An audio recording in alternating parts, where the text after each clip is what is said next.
Қалайсың балам, амансың ба? Ай, ауыл кетті, түгел кетті. Үйде кетті, көзіммен көрдім ғой, үйдің құлаған.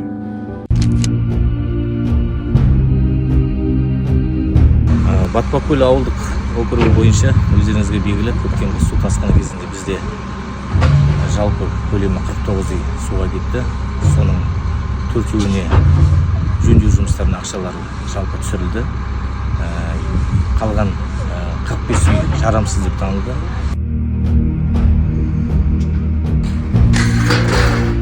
45 үйдің 8 үйіне осы ауылдан дайын үйлер сатып алып бердік.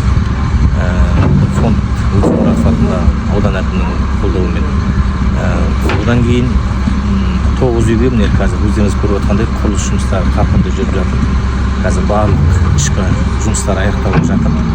Жалпы 17 үй осымен кетсе, қалған 28 үйді біздер орталықтан Қандыағаш қаласынан дайын үй сатып берілді.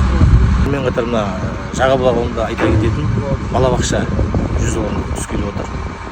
Қазір соны проектіне жұмыстар жүріп жатыр.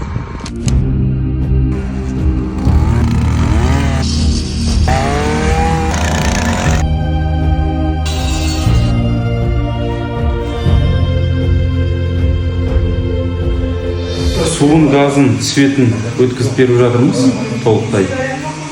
9 үй салынып жатыр Жағабұлақ ауылында.